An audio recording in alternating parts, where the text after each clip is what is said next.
Hallelujah hallelujah hallelujah. पवित्र सामर्थ्य महान अनुग्रहकारी परमेश्वर, मैं आपका धन्यवाद करता हूँ प्रभु, इस अद्भुत समय के लिए, अद्भुत दिन के लिए जो पिता परमेश्वर आपने हमें दिया।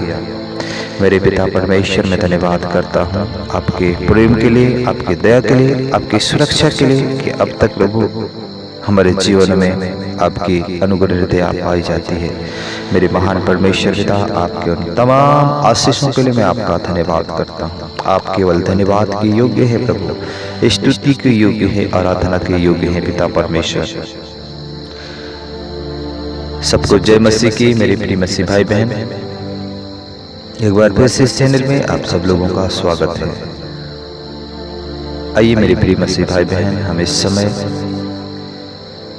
प्रभु के कुछ वचनों को हम मनन करेंगे जो हमारे जीवन के लिए अत्यंत महत्वपूर्ण है।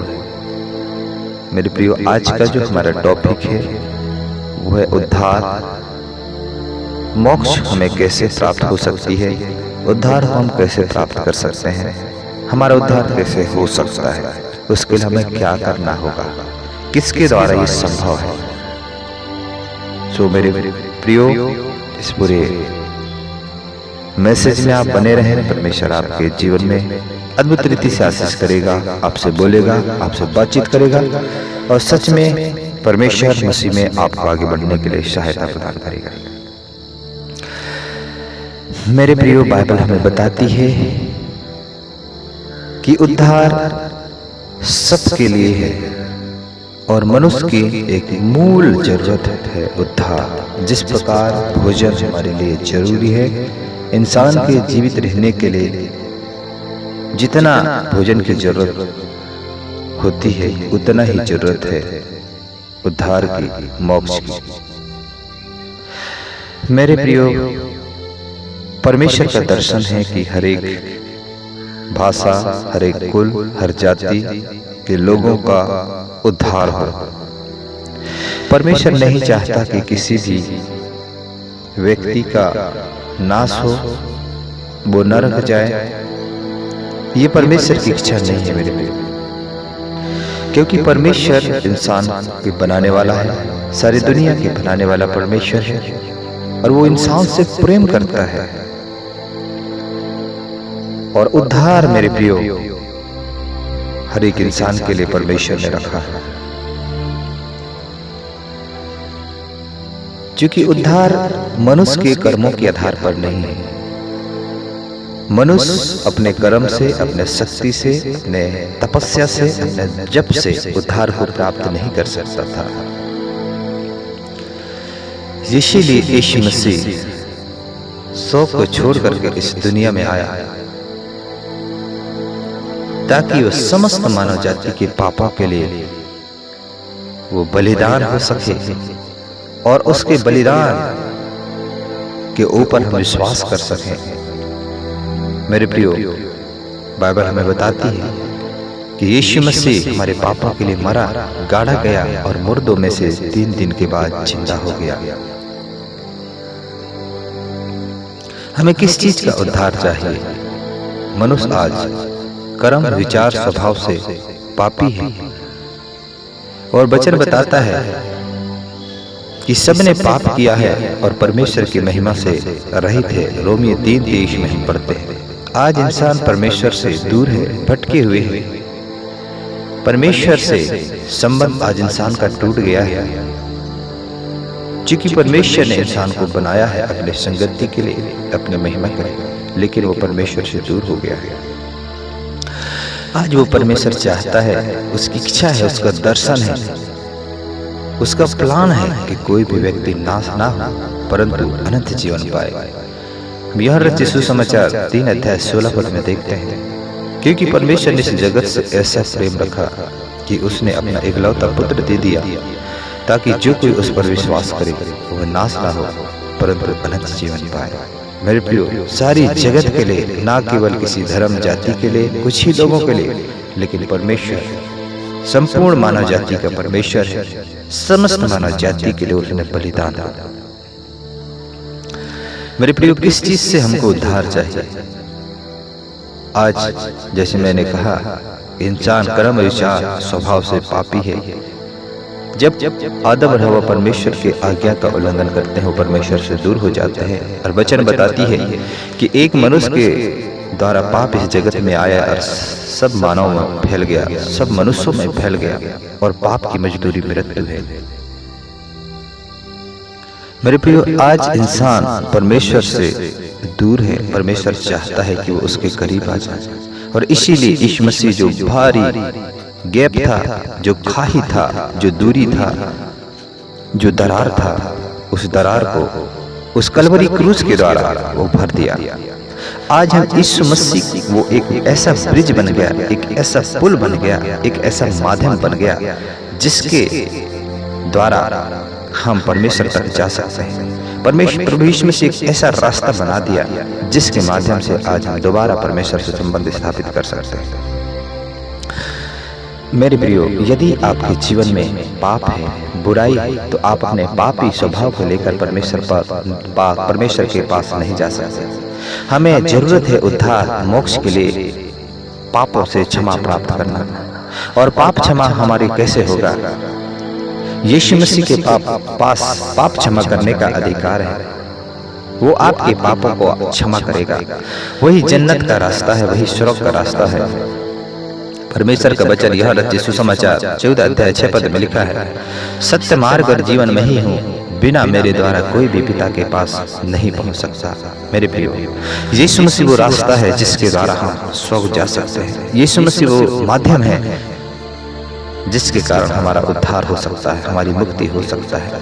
मेरे प्रियो, आज हम पाप में फंसे हुए हैं। आज हम गलत कामों में, गलत बातों में फंसे हुए हैं, जिसके कारण हमारा जीवन नाश हो रहा है।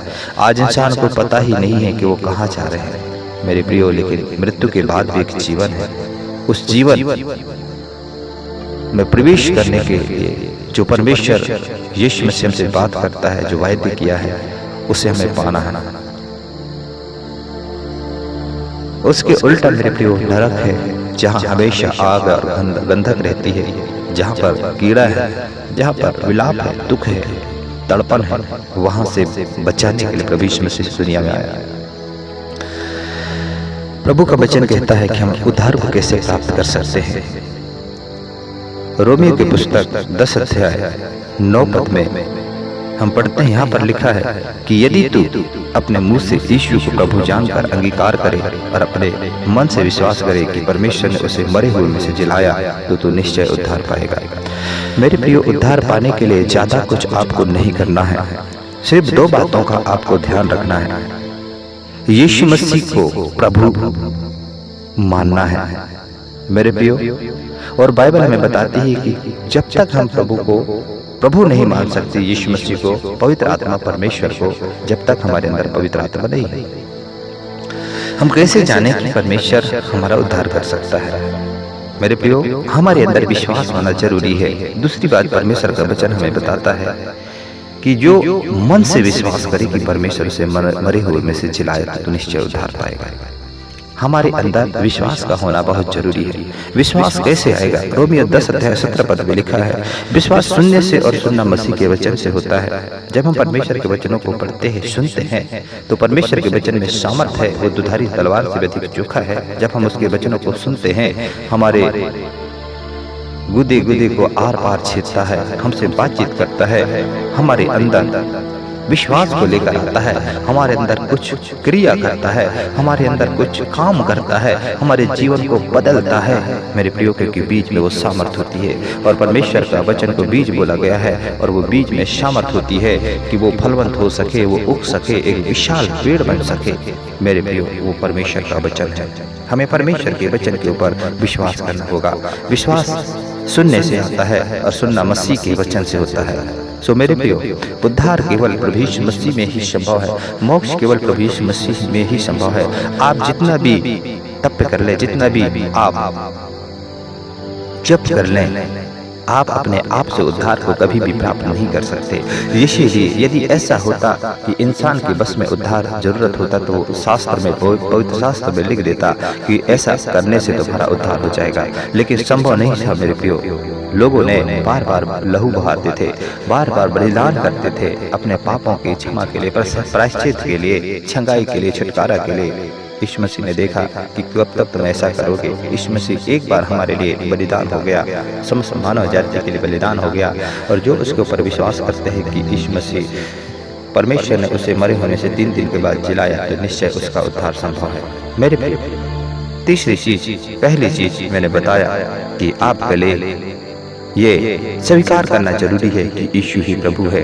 और सच में मेरे प्रियो, बाइबल में पाते हैं कि यीशु मसीह इस दुनिया में एक भिन्न व्यक्ति था जिसने आंधी और तूफान पर अधिकार रखा, जिसका कुंवारी मरियम के द्वारा जन्म हुआ जो असंभव थी, जो मरे हुए लाजर को जिंदा किया, जो बड़े बड़े चिन्ह और चमत्कार किया। मेरे प्रियो, जो इस बात को बताता है, जो पानी के ऊपर चला, इस बात को बताता है कि वो सच में परमेश्वर है। मेरे प्रियो, वही परमेश्वर है, वही सृष्टि करता है। बाइबल बताती है कि सब कुछ उसी के द्वारा उत्पन्न हुआ, उसके बिना और कुछ भी उत्पन्न नहीं हुआ। तो हमें ये विश्वास करना है कि यीशु मसीह हमारे पापों के लिए मरा, गाड़ा गया और मुर्दों में से 3 दिन के बाद जिंदा हुआ, तो निश्चय उद्धार आएगा। मेरे प्रियो, आपको मुझसे अंगीकार करना है और मन से विश्वास करना है, सच में दिल से हमें विश्वास करना है। मेरे प्रियो, तीसरी चीज, हमें अपने उद्धार को बनाए रखना है। उद्धार खोया भी जा सकता है।